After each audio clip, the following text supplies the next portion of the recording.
ಒಂದು ಬಹಳ ಕಳವಳಕಾರಿ ಗಂಭೀರವಾದ ವಿಷಯ ಏನಂದ್ರೆ 1,75,000 ಡೆತ್ ಅಕೌಂಟ್ಗೆ ದುಡ್ಡು ಹೋಗಿದೆ. ಸರಿಸುಮಾರು 840 ಕೋಟಿ. ಅದೇ ದುಡ್ಡು ಇದ್ರೆ ರಸ್ತೆಗಳು ಸರಿಯಾಗಿರೋದು. 840 ಕೋಟಿ 1,75,000 ಡೆತ್ ಅಕೌಂಟ್ಗೆ. ಇದು ನಮ್ಮ ಅನುಷ್ಠಾನ ಸಮಿತಿ ಮಾಡಿರೋದು. ಅನುಷ್ಠಾನ ಸಮಿತಿಗೆ ನೀವೇನ್ ಮಾಡಿದಿರಾ? ಏನ್ ಕೊಟ್ಟಿದ್ದೀರಾ ಅವರಿಗೆ? ಸಚಿವ ಸಂಪುಟ ದರ್ಜೆ.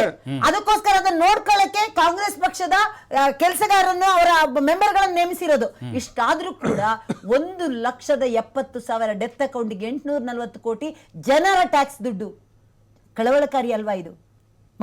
ಇದನ್ನ ನಾವು ಯೋಚನೆ ಮಾಡಬೇಕಾದ ವಿಷಯ ಅಲ್ವಾ? ನಾವು ಪಕ್ಷ ಆಮೇಲೆ ಜನ ಇದನ್ನು ಒಪ್ಕೋತಾರೆ ಅಂತ ಅನ್ಕೋತೀನಿ. 2,000 ರೂಪಾಯಿ ಕೊಡ್ತಾರೆ, ಖಂಡಿತ ನಮ್ದು ವಿರೋಧ ಅಲ್ಲ. ಆದ್ರೆ ಡೆತ್ ಅಕೌಂಟ್ಗೆ ಹೋಗಿರೋ ದುಡ್ಡು ವಾಪಸ್ ತಗೊಳ್ತೀರಾ ನೀವು? ಈಗ 5,000 ಕೋಟಿನ ಏನ್ ಮಾಡಿದ್ರಿ? ಫೆಬ್ರವರಿ ದುಡ್ಡು ಏನಕ್ಕೆ ಕೊಡ್ತಾ ಇಲ್ಲ ಅಲ್ವಾ? ನಾವು ಹೇಳಿದ್ರೆ ನೀವು ತಪ್ಪು ಅಂತ ಹೇಳ್ತೀರಾ. ರೈತರ ಬಗ್ಗೆ ಮಾತಾಡ್ತೀರಾ. ಏನ್ ಮಾಡಿದಿರಾ ರೈತರಿಗೆ? ನಾವು ಕೊಡ್ತಾ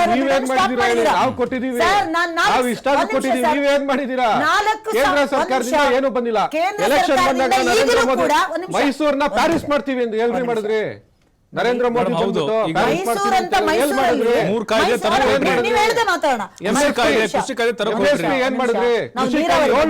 ಪ್ರತಿಭಟನೆ ಮಾಡಿದ್ರು. 800 ಜನ ರೈತರು ಸತ್ರು. ಒಬ್ರು